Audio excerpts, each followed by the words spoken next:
Hello, welcome to my channel. This is a safe space where we discuss everything to do with natural hair and hair health. Just a quick disclaimer, I am not a medical professional, I'm not a trichologist, and I'm not a dermatologist. For any serious medical cases in relation to hair loss, such as alopecia, you do definitely need to speak to a medical professional. What I am is a natural hair consultant. I help you nurse the hair that you have. If you're struggling with routine, with hair growth, with just different products, I'm here to help you with the starting, let's say a beginner's, of someone who wants to have healthy natural hair. That's where I come in. So today I'm going to touch on a few topics that I've seen floating around in relation to hair. These include different methods. They also include different chemical treatments that are now available out there. And I just wanted to just look into it a bit more and just kind of see how is it different from the hair products, the hair chemicals that we were using in the past. Now, we all know, actually, I'm not too sure if we all know because some people are still using some of these products. But anyway, we all should know by now that some of the products that we were using from the past had harmful ingredients in them that studies show that some people have experienced serious health decline using these products, and also a great deal loss of hair. So I just like to look into things before I actually just go along with what studies have shown. So I'm not going to keep you, I'm going to get straight into it. And also as well, I wanted to say this was a safe space. So if there was any trichologists out there, dermatologists out there that might have something to add to what I'm about to say, or if I've said something wrong, correct me, because I'm not a medical professional, but I'm a natural hair consultant who's very experienced and have helped people nurse their hair back to health. So let's begin. These hair treatments have been around for a while, but you know it takes time for certain things to marinate and for people to catch on, for it to become popular. So I'm looking into them in more details because I'm starting to realize how popular these products and methods have become, and if people are actually looking into it and seeing if it actually does what it says. Now, I was just scrolling on TikTok. Now, the thing is with TikTok, I used to, if I see a video that I find interesting, I would normally stitch the video, the creator's video, and give my opinion on it. But what I've become aware of is that sometimes that can sound like you're actually criticizing the creator, and that's not the point. They've just discussed something that you just want to add your point onto from experience point of view. So yeah. So I won't be stitching videos, but I will be touching on the topics that I found interesting by other creators. And the first thing I wanted to discuss, hair extension lovers, you're gonna love this. If you're looking for a healthier option, I would recommend this. Hear me out. Brazilian knot twist. The reason why it's becoming so popular because it is considered the healthy version of micro braids. Now, micro braids, they normally use glue and heat in order to install it into the hair, and most people do experience some hair loss just because of the length of time it stays in the hair, the method that is used to install them and to remove them. You will find bits or strands of hair on your hair extensions. Also, with microbraiding, is so close to the scalp to kind of create that illusion that it's blended in with your hair and it's part of your hair. So it's placed so close to your scalp, and what you need in order for your hair growth is not what products you're using. That is only probably about 30% of your hair routine. The majority is actually your method and how often you're looking after your scalp. Now, scalp is so important for it to be kept clear because that's where your hair growth comes from. So that always needs to be kept clean, your scalp.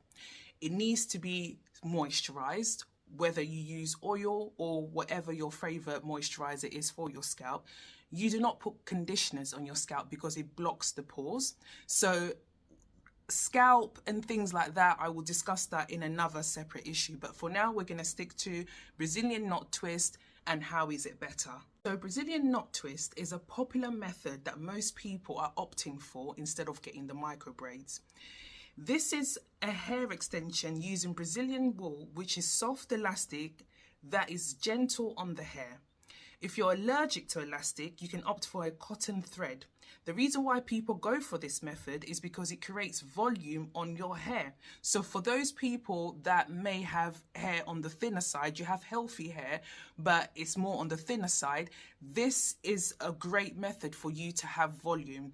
Back in the days, we will sew tracks into our hair in order to create volume and length.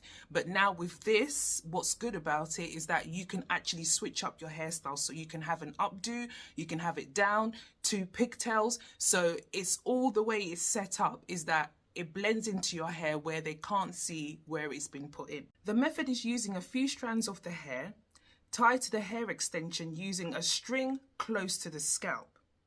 So you see what I was saying to you earlier about having stuff so close to your scalp.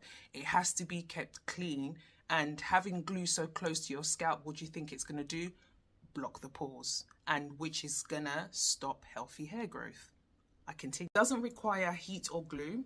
You can have it up to 3 to 6 months. It can be styled in various ways. You can still wash your scalp, which is exactly what we need, is to keep a clean scalp.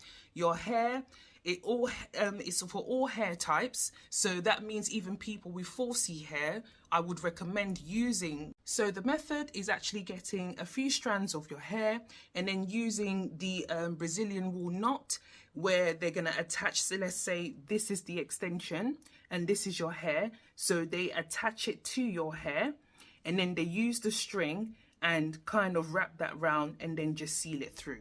So there's no weight to the hair. It's actually a healthy method because they don't actually need glue to install it to your hair. So your hair, you can still wash it. You can still condition the actual hair extensions. The only thing that I wouldn't do is if you have 4C hair, because this method is suitable for all hair types, even 4C hair. If you have 4C hair, you're probably used to using butters and oils at the ends of your hair.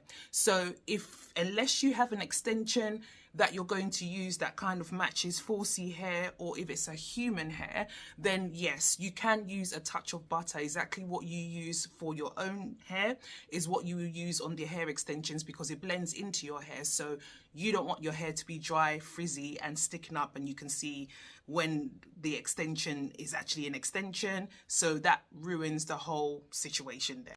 On extensions, I always say go for lighter products, because you don't want the heavy butters and heavy oils to weigh down your extension and then just look greasy. And again, you can just tell the difference between your hair and the hair extension. So I would always opt for serums at the end of the hair and probably light conditioners, so then it's not weighing the actual extension down.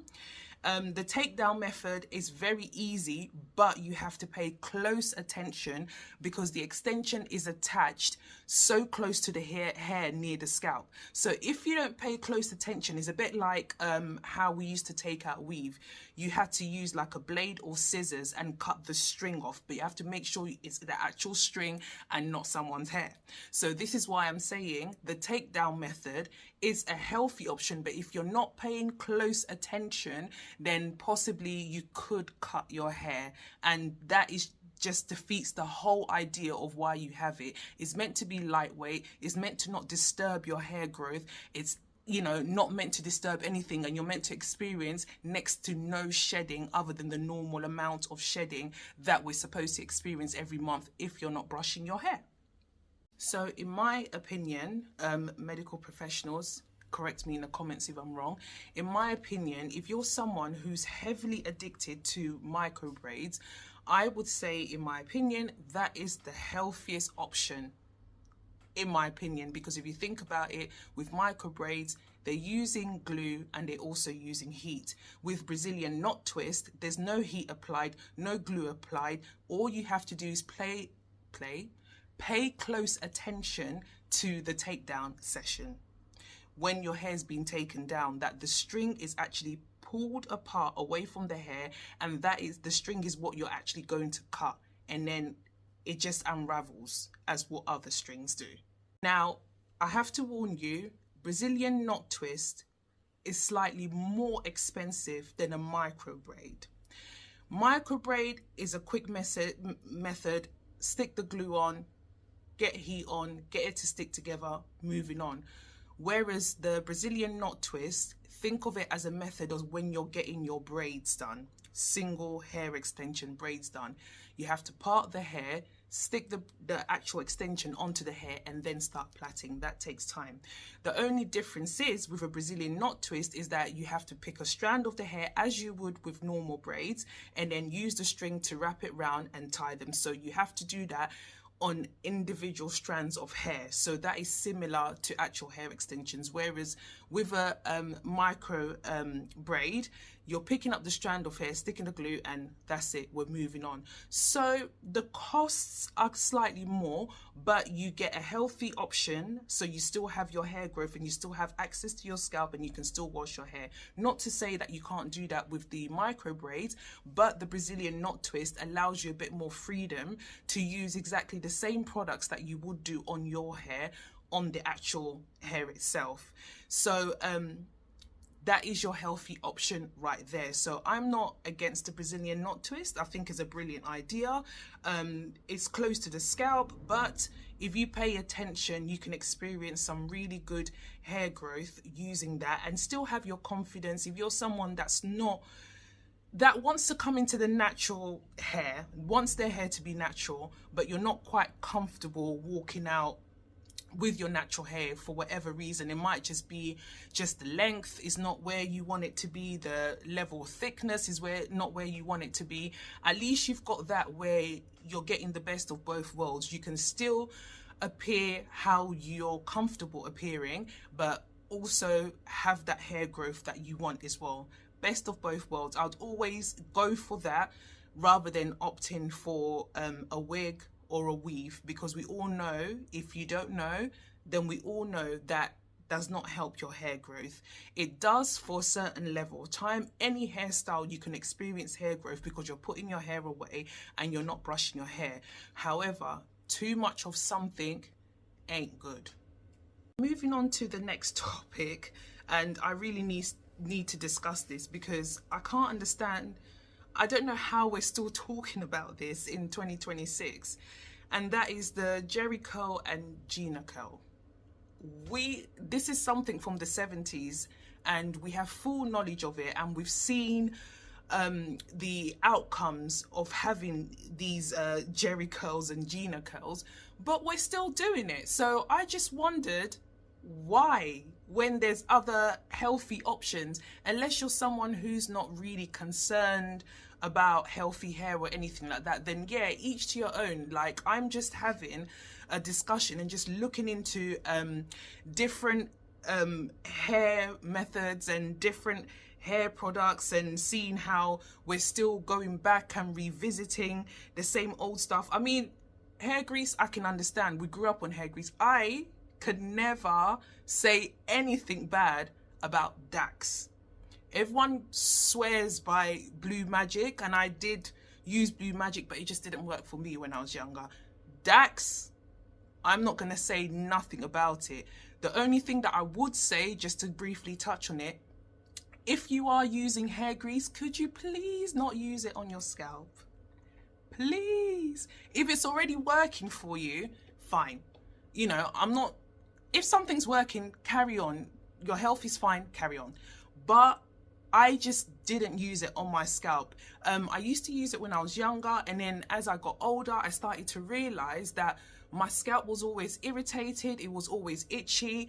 And the more I started studying about hair, looking into hair health, and then when I decided to go natural and I completely stopped using hair grease when we went through that period of time where everyone was anti-hair grease, I actually thought, because I was starting my new healthy hair journey, so obviously I looked at other influencers, I read up on a lot of information. I started using hair oil because everyone was going through this craze where it was like, hair oil is the best, hair oil for hair growth, hair oil, your hair's healthy. So I started using hair oil all over, using it on the ends of my hair and using it on my scalp. So what I found was that when I used hair oil on my scalp was less irritated. I didn't feel like I had a heavy, mucky feeling on my scalp. I didn't feel itchy, and everything just felt light and fresh. So I've never gone back again. It's been over 16 years that I've never used hair grease on my scalp again. It's been strictly oils. So if you're starting out in your healthy hair journey and you want to try out oils, click my Etsy link below and you can try one of my oils and see how you go, and keep coming back and getting more if you like it. But that's to start you off. So yeah, as I was saying, I dropped hair grease completely from my scalp regimen.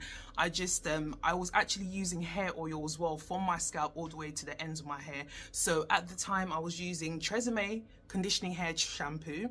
I followed it up with Tresemme conditioner to wash my hair out, and then I would use Cantu leave-in conditioner. Mind you, I know a lot of people have boycotted Cantu. I'm still using Cantu on my hair and my daughter's hair till this day, leave-in conditioner. I can't get rid of it. I've tried other leave-in conditioners, it doesn't give me the same results as Cantu. So I used excuse me, Cantu leave-in conditioner, and then I would seal it with a hair oil, and it was fine. But then in like day 3, my hair was dry and tough. So I had to go back, do research again. That's where I discovered to use shea butter on my hair. So when I actually used shea butter, it started to get better. My hair will stay moisturized at least up to 5 days. But then I realized in order for the shea butter to be effective on the ends of my hair, other oils will need to be added onto it, because there are moisturizing oils out there, but using oil itself to seal in the ends of your hair, it depends on what your hair type is. I know we hate to talk about it, but hair type is not to leave anybody out or to say this hair type is better than that hair type. The reason why we have hair types is just to make sure that you're using the right products for your hair type and what it needs in order for it to flourish. That's all it is a guideline just to make sure you're using the right stuff for your hair. It's not a one size fits all. It's like medication. Not everybody can take paracetamol. They might need a Nurofen. Do you know what I mean? It's not leaving anybody out. So all of that depends on that. But for me, for my hair, 4C hair, coarse hair, these are the things I had to research and try out and get to this point where I have a regimen and products that I consistently use that keep my hair healthy and growing. Going back to the topic, Jheri Curls was first introduced in the 1970s. It was popular in the 80s all the way to the late 90s. And I think the only reason why, like my mum had a Jheri curl. I remember my uncle had a Jheri curl. Celebrities had Jheri curls. I mean, you can just go back and look at all the images of people that have Jheri curls. Now, when we got to the late 90s, people stopped doing Jheri curls because, number one, the products that they were using to maintain, it's actually high maintenance. It looks all great and glossy as if you're gonna wake up and just shake your hair and that's it. Obviously I'm wearing a fake ponytail, but yeah, you're just gonna wake up and just shake your hair and go. No, when you wake up, people got tired of seeing the residue of the products on their pillow. So you would have to literally switch out your pillows every day. Now, there was people that slept with headscarves, there was people that slept with bonnets, but these are all things that we know now, that we're discovering now, that we're learning about now. So we're taking better care of our hair. But back then, it wasn't a thing. People just thought, you know, it kills the romance in the bedroom to go to bed with all that stuff on, so they would just go to sleep like that. But it's more embarrassing when you wake up and then there's all this residue of products on your pillow. So this is why people stopped using it. And another reason why people stopped using it as well is the fact that Jheri Curls required a 2-part consistent of softener for loose hair and a solution to actually set the curls. So they rearranged cream using chemicals, causing natural tight loose curls. So that's why people went for it, because if you have 4C hair, and at the time there wasn't much education on Afro hair, so oil wasn't cutting it. People thought they were doing something with oil because it looked shiny for a couple of days, but it wasn't actually doing anything for the actual hair. So people actually just stopped using. They had to use products nearly every day to stop the actual Jheri curl from drying out, hence why there was overflow of residue of chemicals on pillowcases, and also as well they did experience blocked pores. Now, the advantages of Jheri curls, let's have a look at it. So some of the advantages that I found to be interesting is that it gives the hair a softer and more manageable texture. I see why people went for it. It allows for more styling options such as ponytail, braids and updo, and it also enhances natural curl patterns of the hair. Now, the cons is what stopped people from actually continuing with this whole Jheri curl. Like I say, it looks great when you're out and about and you don't have to, you know, do anything with it. You know, it gives you a nice curl pattern. It just makes you feel like you're done before you've even walked out. Now, I had to look at some of the disadvantages of the Jheri curl just to understand why people stopped doing it. Apart from my theory, they just got tired of the residue on the pillowcase. So some of the disadvantages are it's expensive. I mean, I don't know how much it was for my mum. I think I would have to ask her. I don't know how much it was in the 90s to get the Jheri curl done, but it was expensive. And it was time consuming and high maintenance. I didn't know that. Now, it damages the hair structure and can cause hair loss and scalp irritation. What did I say earlier before even looking at my notes that I took earlier? Yeah, that's exactly it. It leaves greasy residue on the hair, yeah, clothes and furniture. Furniture, okay. Yeah. Do I remember seeing it on the furniture? I suppose if you had a leather sofa and someone, say, sat back and leaned back, then yeah, definitely you will see that residue. And it had a strong and pleasant odor. Yes. Do I remember that? No. Because of all the complaints that was happening when it comes to Jheri curls, in comes in Gina Curls. Okay, so Gina Curls was first invented in 2012, so it's very, very recent, 2012, and it was invented by a stylist called Gina Rivera. So this method offers a healthy alternative to Jheri curls. So don't know how much of that is more of a healthy alternative, because my only issue is the residue on the pillow. Is a newer version of curly perm that claims to be healthier and more natural than the Jheri curl. It was created by Gina Rivera, a hairstylist who specializes in curly hair. So that means not only 4C hair have access to it, but anyone that has 4B or 4A hair can also have access to the Gina curl. So it's similar to Jheri curl. It also involves a chemical softener and perm rods. So it's still the same method, but I think what they were trying to do here is actually make the product that goes into it healthier than what the Jheri curl had. However, Gina Curls does not use second chemical to set the curls, but rather a heat activator conditioner that seals the cuticles and locks in the moisture. Good, we like moisture. The Gina Curl also uses different formulas from different hair types and textures, and does not require activator or any other products to maintain the curls. So depending on your hair type, then they will alternate what products is best to use to keep the curls in. So it's still the same method as what Jheri curl is, but now we're going to look at the pros and the cons of Gina Curls. A wet or oily look on the hair. Good, we like a natural look. It lasts longer and grows out more naturally than a Jheri curl. We like that. It can be retouched every 6 months or longer. We like that, because apparently Jheri curl and Gina Curls in 2026 is very expensive. Depending on the hair growth. So if your hair grows fast, then probably you would have to go in less time than that if you're going to have it. I mean, all these things are just like relaxers, in my opinion. You still have to maintain it and go back and do it every 4 to 6 weeks. So to me, when I look at the old school relaxer, that, you know, people still relax their hair today, but the stigma is it's really damaging. But I'm just trying to look at all these other treatments that we have out there. How better are they? Because all I can see is the same issues as a relaxer. But let me carry on.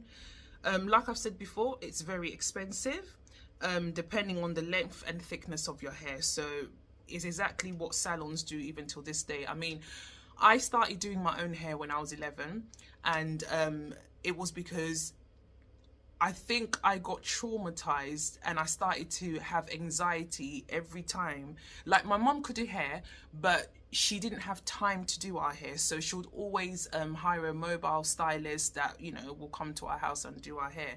Or sometimes if she had enough money at the end of the month, then she'll give us money and we'll go to the salon and get our hair done.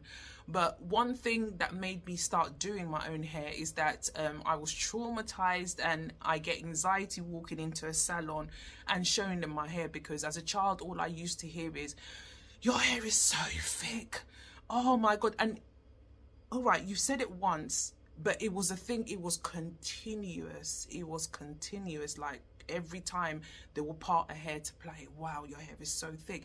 It's like, do you want to do it or not? Just say, I don't need to hear it. And then someone will come in to the salon and they'll be like, oh wow, you've got nice hair, it's so thick. So the whole day, all I can hear is, it's so thick. I got tired. So I said to my mum, this salon trip will be the last trip I'm taking. When I come back, I'm going to learn how to do my own hair. She laughed, gave me the money, went to the salon. All I did was sit there quietly, ignored although your hair is so thick, ignored all of that. All I was doing was watching her technique. I was learning. So that's why I'm telling you, I'm experienced when it comes to hair. I've been learning since 11 years old, before this was even a thing. So anyway, it's very expensive. I've said that already. It's not widely available, as only a few salons offer this service. Well, I live in the UK. Oh yes, you can get Gina Curls in UK, in London. So yeah, if you want Gina Curls, a few salons offer them in London.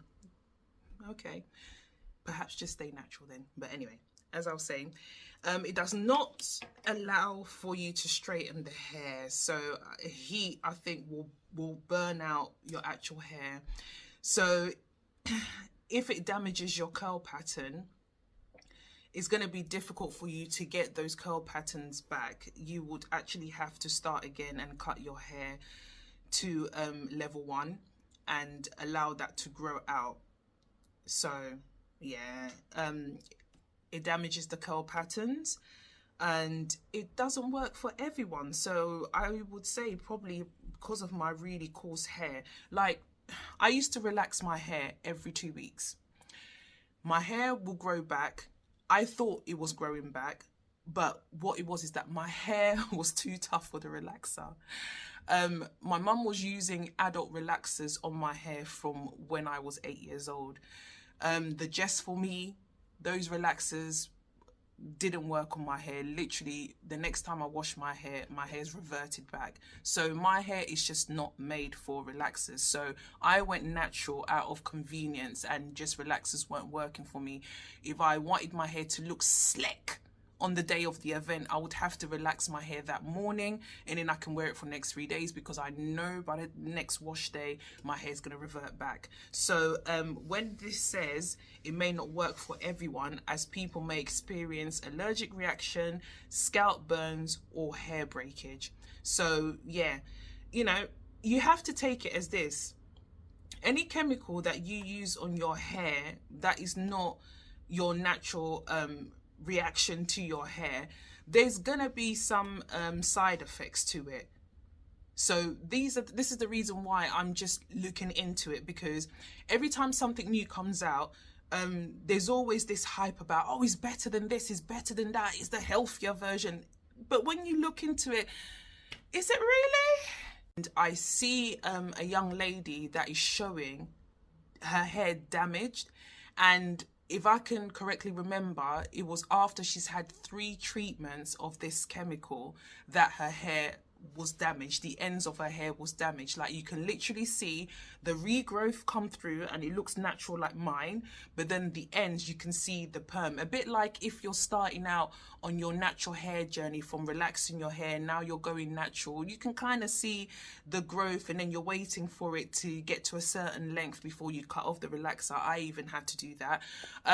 Yeah, that's what it looked like. So when I saw her video and she said the first day she went, the stylist said to her, oh, it's completely healthy, you can get this done for the rest of your life. She said, oh, great. And her hair looks so nice. It looks so slick. And then she went back for her second session, same results. Third session, she went back. I think she must have not went back for a 4th time to get it done. And she just washed her hair and thought, oh, I should be all right because the chemical's there. Just wash my hair and then just straighten it and we should be fine. That is when she saw the damages. So I thought I would look into it. So this next topic is Momoko and keratin treatments on 4C hair. This creator had 4C hair, the one that I'm referring to. Ooh, so let's look at what Momoko and keratin treatment is. Maybe I'm not pronouncing it okay, but I believe it's supposed to be Japanese. It was introduced in Japan, but correct me if I'm wrong. So Momoko and keratin treatment is designed to achieve a smooth, straight hair but the results may vary. Okay, so I'm going to implicate myself. It means my 4C cause tough hair cannot do this treatment. There's no point. If I've had that experience with relaxer where my hair reverts back in a couple of days, this might not be the one. It uses thermal reconditioning technology to reshape the hair from inside out, leaving it sleek and frizz-free. The results are permanent. Okay. The results are permanent, and the treatment is safe for most hair types, including color-treated and bleached hair. Keratin treatment, on the other hand, are semi-permanent and focused on reducing frizz and improving manageability without permanently altering the hair structure. And just in case you didn't know, Afro hair needs keratin. How much of keratin depends on the health of your hair. So if you're taking care of your hair and you've got a good regimen and you can see growth and you can see it just getting healthier, let me just say, having long hair does not mean that your hair is healthy. I've seen long hair but so thin at the ends of it. That's not healthy hair. This is why we trim our hair. Healthy hair is about how it looks, how it feels, and how you can manage it, and if it's thriving in what you're using. So yeah, as I was saying, so yeah, we need keratin. So it lasts typically for about 2 to 4 months, and more suitable for those with very curly or unruly hair. Maybe I can include myself in this, but no, I don't need chemicals. Yeah. So basically, it's for people possibly in my situation where I have very coarse hair that no chemical can actually deal with it. So I have no choice but to be natural, but I'm going to make the most of what I have. So with this treatment, you get offered a range. You have options, basically. So you can either have a permanent straightener to digital perm. Keyword perm. The treatment are formulated to maintain healthy, shiny hair while providing long-lasting results. So if you just want to wake up and not apply heat to your hair, which is still a healthy option, at least you're not straightening your hair every day. You can just wake up and just shake your hair, brush it down, and it's automatically straight, depending on how you've prepared your hair before you went to sleep. But I think this one, it doesn't really matter. You just have to, it is long-lasting, you know. So it's beneficial for 4C hair. It helps reduce frizz, improve manageability, because that's one of the things that we struggle with when you have 4C hair is manageability. So It adds shine with excessive exposure. The treatment is suitable for various hair types, including colour treated hair. I think I've mentioned that. What I'm actually wondering, especially with the Momoko and Keratin treatment, I mean, as I've mentioned before, the Keratin treatment, 4C hair, Afro hair does need keratin, but it all depends on how you look after your hair. Afro hair, we naturally develop keratin, so sometimes just what you develop naturally is more than enough. For some people, if their hair is really damaged, then they will go for the keratin treatment. So what I'm wondering is that with this treatment, how is it different from a hair relaxer?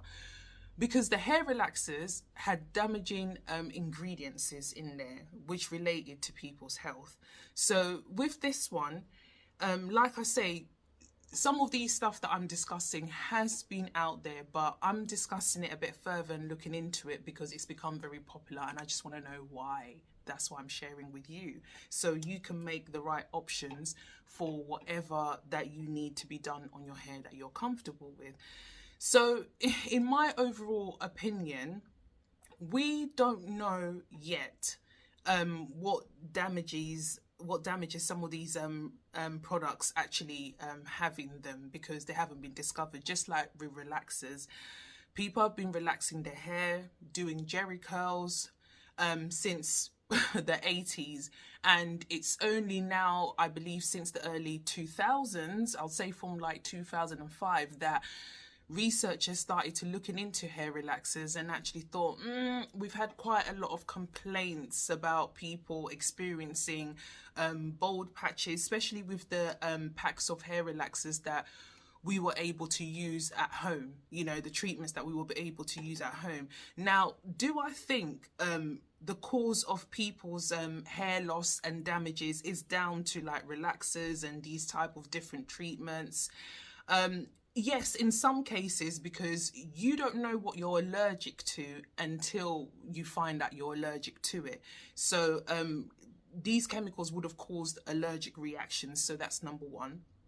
And then it's also, like I always say, how you use the product. So if you're not sticking to the rule of the packaging, like I wasn't sticking to the rule when I was perming my hair because I wanted that slick look. And like I say before, relaxers just weren't working for me, so I wasn't sticking to the rules. But luckily, I just saved myself on time to be able to have some hair. So yeah, I wasn't sticking to the rules. I was relaxing my hair every wash day, every 2 weeks. I believe that dirt grew my hair, so as much as my scalp would be irritated, I wouldn't wash my hair because I'll be like, oh, washing it, that means my hair is not going to grow. So I think it really comes down to how you use these treatments, how often you use it, and if you actually go into a professional a professional environment, like get an actual stylist who's experienced and qualified to do these treatments, then I think they're not as harmful than you doing them when you're at home. And it's also as well how you take care of your hair when you're at home. If you're just literally relying on the treatment that you've had in order to maintain the health of your hair and just keep it growing and thriving, you are the cause of the damages to your hair. So everything is entwined with each other. If you're going to use these chemicals, you must go to a professional who's able to advise you. If you have any issues, you can refer back to them and they can treat it. But if you're doing these treatments at home, if they're available, you do have to follow the rules, and there is some maintenance to go with it. Now, are these healthier than relaxers? We don't know yet.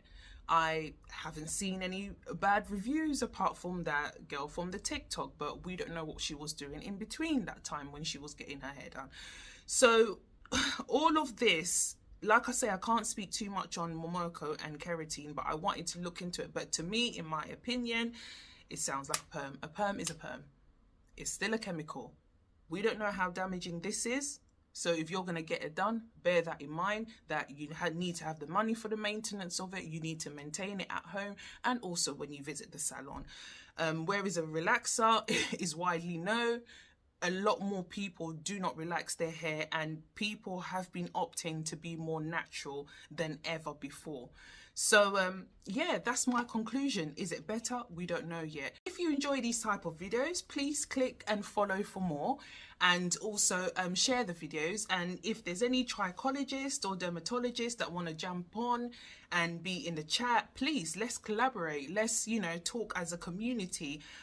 You know, give us a bit of your time, do it for charity, so people are able to get a bit more information on these treatments, and also stylists that also do these treatments. You know, what do you think? You know, what's your opinion on it? So I'm interested to actually know. So yes, if you enjoy these type of videos, please keep a watch out for the next videos.